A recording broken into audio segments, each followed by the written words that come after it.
I promise you, it's gonna be about the women that will touch on the boy child, okay? And having this conversation with us is an author, life coach, and motivational speaker, Gitonga Mutani, who is the author of the book If I Had a Son. Welcome to the show, Gitonga. Thank you. This is a very interesting title. Like, even the first time I heard about it, I was just like, I like to see that.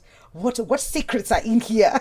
What are they saying about the son? But maybe you can introduce yourself to the people. I know I've said a bit about you, but maybe you can do that. This is your camera before we get into the book. All right. Thank you, Wikali. My full name, the government name, is Timothy Gitonga Micheni Mutani. So in the authorship circles, I'm Gitonga Mutani. I'm a life coach. That's what they say. But those who know me as a boy child advocate. Yes. And my passion has always been manhood and the challenges men face, and how we can get back to, many people call it going back to the roots, yes, where we were when the man was the leader, when the man was he was basically the head of the house. Yes. And that's where I treasure, because if you ask me, that's where the world is supposed to be, where both genders know their roles and we're able to coexist, so that we have both genders on the table. Yeah. You were here earlier when you were talking to, when I was talking to Faith.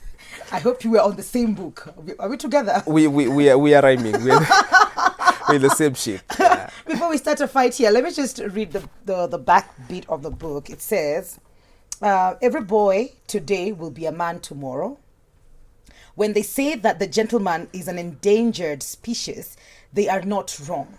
However, we can do something about it. This book is all about raising up a wholesome man.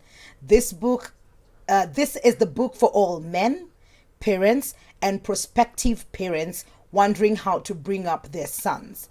These are foundational thoughts that, if ingrained into the man's mind, will create an all-rounded gentleman capable of reclaiming manhood's lost glory. True. Just pick one random thing that maybe we do so wrong that we need to, just in case we don't even have time. Probably it's not like an hour that we'll be here. The one random thing that you see all the time happening to the boy child, and you're like, you know what? Maybe somebody needs to read this book. Maybe somebody needs to hear me say something about this. Thank you. Random, very random. Very random. The man as a provider. Okay. Now, when we go back to the roots, I'm calling the roots. Yes. The man was still the provider. Yes. However, the provision that we talk about today is not the provision that was that time. Okay. Today, when you say the man is a provider, many people mean the man should be the financial provider. Now, when we get to the industry, because of other things, including what Faith was talking about, the inequalities in the economy or in the industries might give us a scenario where many of the men might not be at that level where they are supposed to provide financially. We are teaching them to be providers financially. Then the industry is teaching us that in the industry we are equal. So when you get into these, maybe a marriage where you've been brought up knowing that the man is the financial provider, where you as Mwikali keep your money, then the man who probably earns less, my money is mine, yours is ours. Then my money is ours. Yes. So that's why we have a challenge. Okay. And ideally, if you go back to the roots, that was not the idea. Was provision in terms of vision, in terms of protection, in terms of this is my family. Okay. This is the direction we are going. It's not just about the money.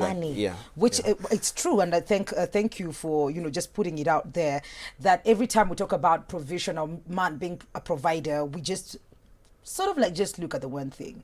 Is he paying the bills? Is he paying the school fees? Is he providing But can he provide all these things without the vision as well? When you lose that, then sometimes you'll find the woman now carrying the vision of the home, and then it becomes wana vurutana kidogo, because the man feels, see, I'm providing this, and why you're not listening to me? But then there will also be another argument that women now are taking leadership in that place because, oh, we can be equal now. I want the man to cook and clean. You know, the basics. Zenye tusaidiane kwa nyumbani. Mimi nikiosha vyombo, wewe unapika. Is that something that you've covered here? Do we literally look at it that way, which shouldn't be, or might still okay? Well, like you read in the synopsis, Yes. these are foundational thoughts. These are the intention of this book is to make sure every reader will get a different interpretation, because this should take you to the simplest of thoughts. Like Yes. when a son is growing up, what are the things that we miss? For example, in the villages, because I live in the villages, the young child, the boys, anytime they want to come out and play maybe with the father will tell them, go and be with your mom. Yes. Wewe enda kwa mama yako. Now when this boy goes to the mother with the sisters or the daughters will tell this young boy, you're not supposed to be here. Go and sit with your father, who is a Yes. man. So this boy ends up floating somewhere. Yeah. What does this mean? A man will grow up without being taught how to lead. So you come into marriage with a young lady like Mwikali who has been trained to be herself, to be a leader, and to do things on her own. And you as a man, you have never been trained to lead. So, but when you get into the house, you remember the man is supposed to be the head. So your concept of leadership and the lady's concept of leadership are totally different. And that's where we start to clash. So this is supposed to give us a challenge and take us back to those foundational thoughts that as a man is growing up, what are we skipping? Because Yeah. it's basically a conversation between a father and a son. Throughout the book, Throughout it's a the book. conversation. Okay, Yes. let's talk about the emotions bit of the man. Kukua ndume, usilie, usikakuacha umama. Those things that have been said, they're ugly, disgusting sometimes, but then they're said to the man, and they're said to the man from when they're little. They'll be told from when they're little, naliaje kwenye ni msichana, and they grow up knowing that they shouldn't show that bit of themselves, they shouldn't express themselves that way. Is that something you're also talking about in the book, and what's your opinion around that? Yes, I've really talked about the emotional beat. Yes. Because again, it is wrong for one gender to grow up being told to cool down their emotions. Yes. And if you look at like the adolescents suicide rates, you realize that the boy child is committing suicide more often than the girl child. And some of these are the reasons, because when you try to bring up emotions, or something is not working and you're really emotional about it, wewe ni mwanaume, wacha kulia. So you bottle it up.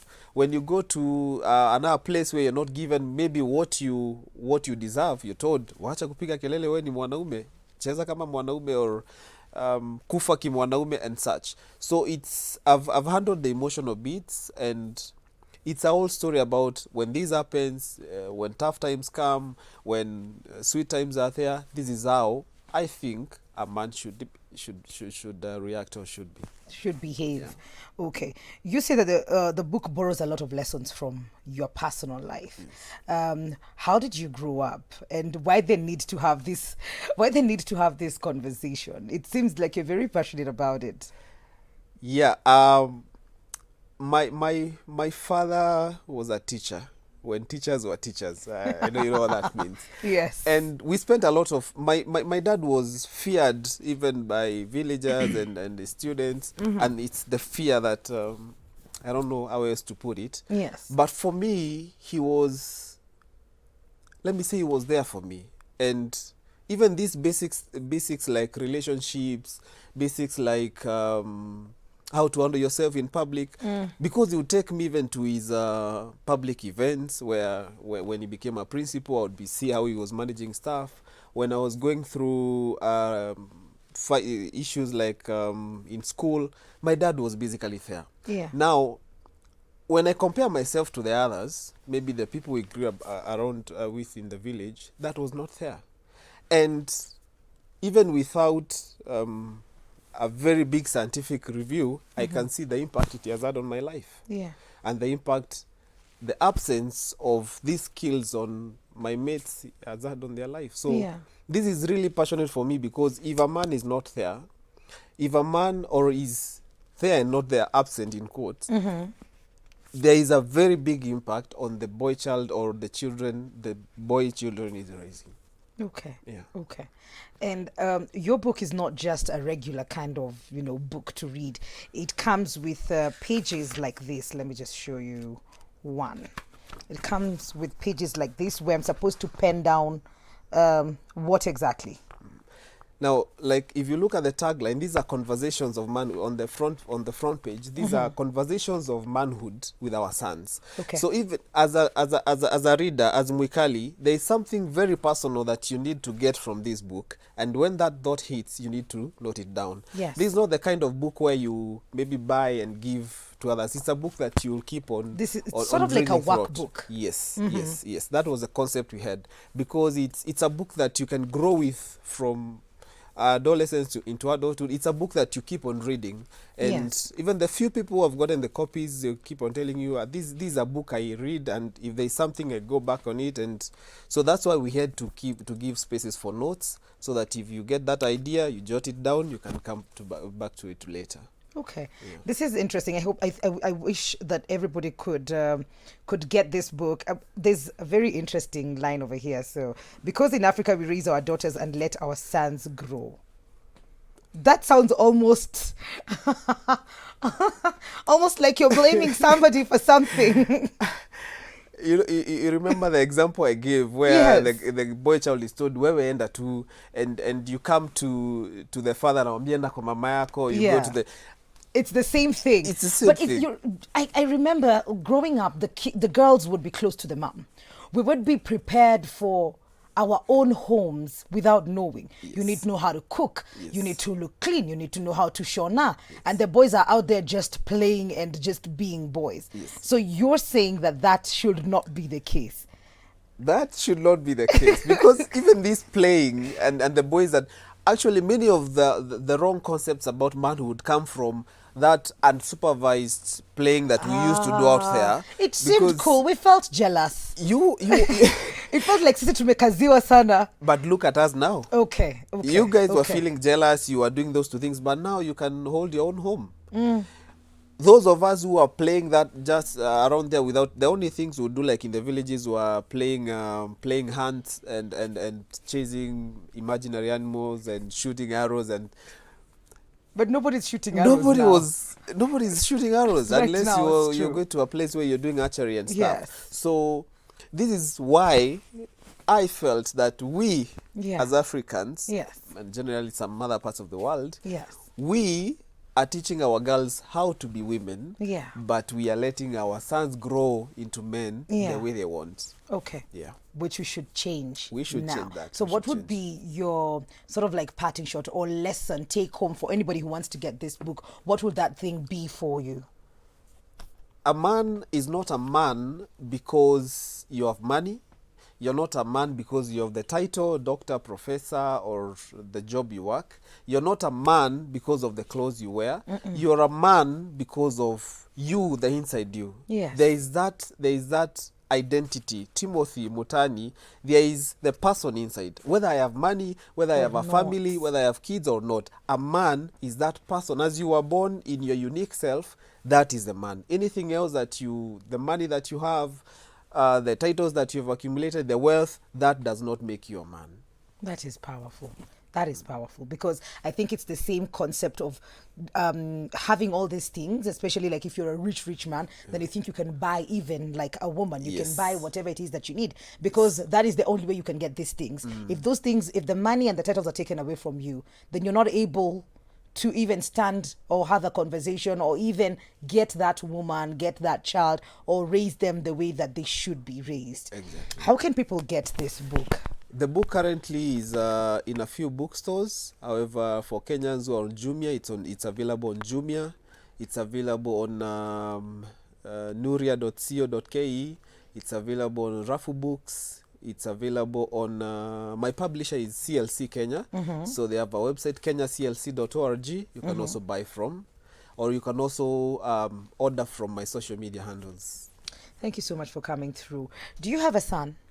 I have a son. Okay. Yes. I had two. Gitonga, I had to. Okay, Yes, I had so some, yes. cool. And you being the author of this book, so that makes sense. You know what to do now. Yes. So grab yourself this book. It is, like I said earlier, it is for all men, parents, prospective parents wondering how to bring up their sons. So if even the single moms out there who you're raising your son independently and you're wondering, I don't know how to do this, it'd be easier if I'm raising a girl, then I think this book is for you as well. We're taking a very short commercial break. We will be right back. This is Full Circle with Mwikali.